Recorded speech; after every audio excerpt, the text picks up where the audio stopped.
harbor of Sydney, Nova Scotia, rides at anchor one of the strangest craft ever built for the Atlantic crossing. A fugitive from the local brewery has been made seaworthy by Mark Charlton and Peter Olson.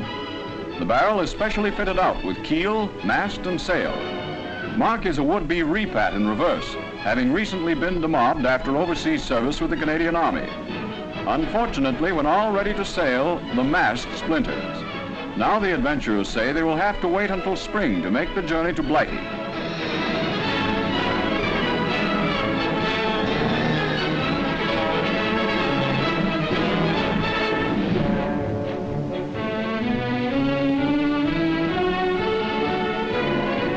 Even a motorcycle was to be carried by Charlton and Olson. There's no telling just what you'll find in a beer barrel these days.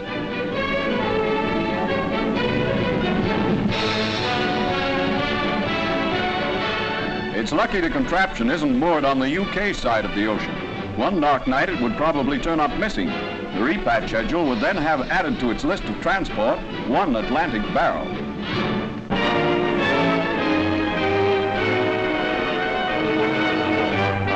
The sword is beaten into the plowshare. Tires from Toronto, great rolls of canvas from Nova Scotia, lumber from British Columbia, all are unloaded at a large Ontario plant. Shell cases, guns, and small arms go into the great melting pot to become molten metal. It, in turn, is poured for purposes of peace.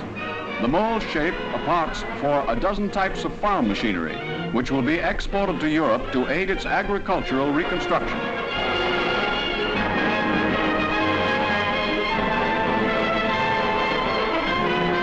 Large gasoline motors are turned out to provide the motive power for great self-propelled combines. The production line, geared to peacetime needs, rolls ahead and high.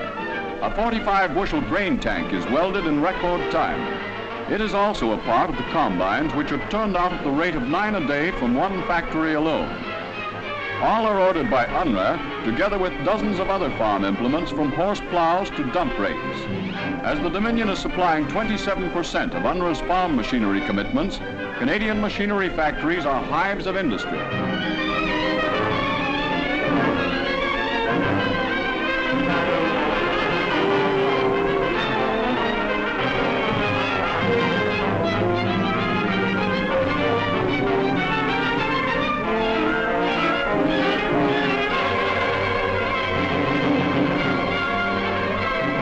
The finished product goes to the four corners of Europe, to France, Holland, Greece, Scandinavia, Poland, and Czechoslovakia.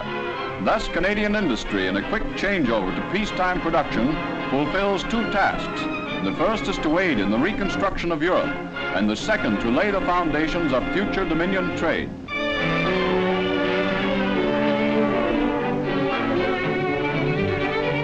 Under the shadow of the Blitzreich Chancellery, Berlin's kiddies congregate to take part in a great evacuation scheme. Once again, the British are evacuating children. This time, however, it is not from their own city of London, but from Germany's battered capital. With the housing and food situation desperate, 30,000 German children ranging in age from 4 to 14 years are leaving Berlin's British zone.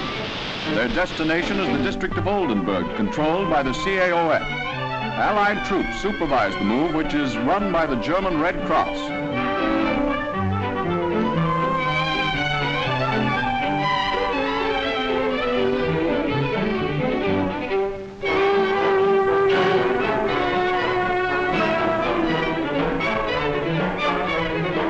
After documentation and a physical check by German MOs, when all troubles are put to rights, the youngsters are ready for the last lap of the trip to their new homes.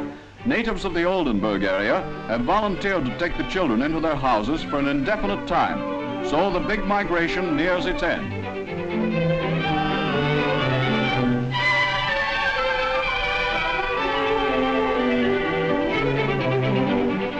Exercise Stork is another step in the Allied plan to restore Germany to a measure of order.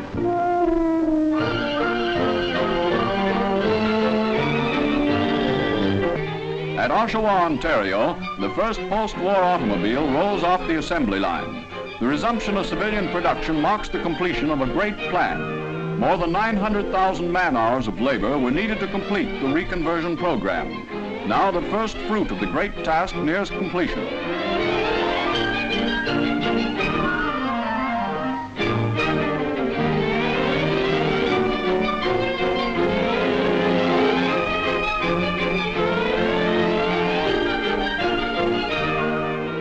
manufacturing peak will not be reached until next spring, a lot of Canadians will soon be investing in a brand new super-duper model.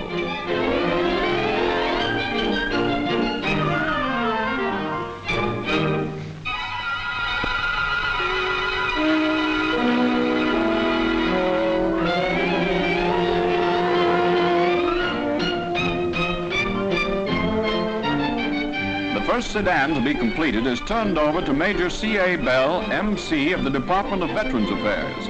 Equipped with special driving aids, it will be used by the Shaughnessy Hospital in British Columbia in teaching more amputation cases to drive.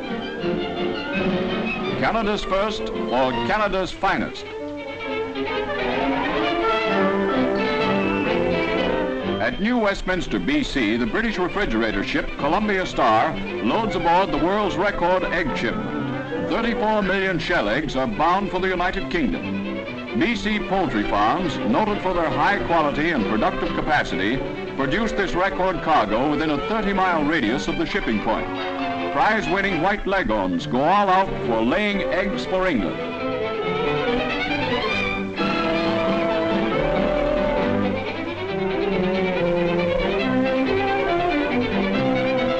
At the cold storage plant, 40 girls, specially trained for the shipment, candle and crate the eggs. Millions of new layds must be rushed through to meet the shipping deadline.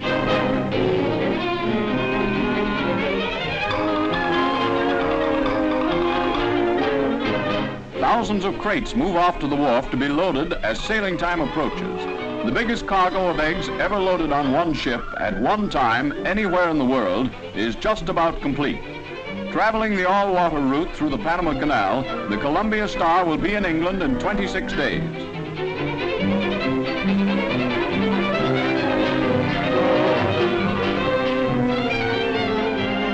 Many a British breakfast table will welcome the record egg shipment from BC.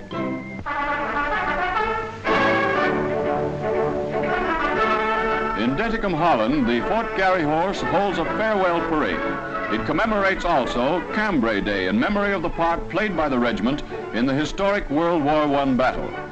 The CO, Colonel Wilson, takes the salute from the Fort Garrys, as well as from troops of Netherlands Boy Scouts and Girl Guides who join in the march past.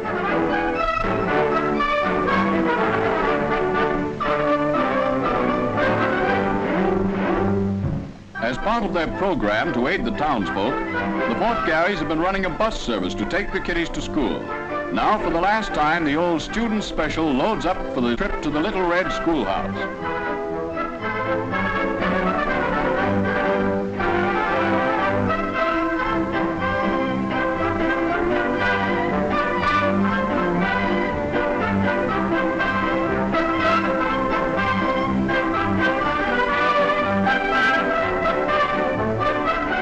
An egg and spoon race is the opening event on the farewell sports day card. The Canadians have taken on the police force of the town, and the law gives the Canucks a run for their money in hanging on to the hen fruit.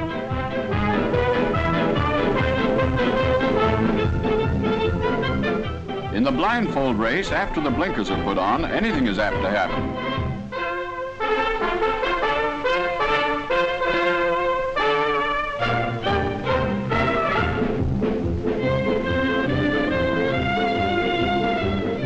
The boys put to use the technique learned in the drive through the Low Countries in the jeep pushing competition. It loosens up the muscles for the next event, which is the piggyback wrestling show.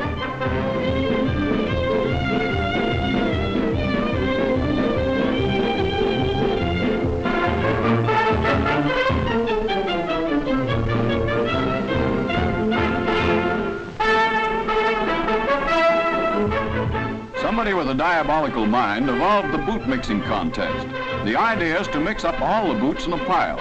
You run 100 yards in your stocking feet, and then try to find your own boots. As no holes are barred, the man with the boarding house reach wins.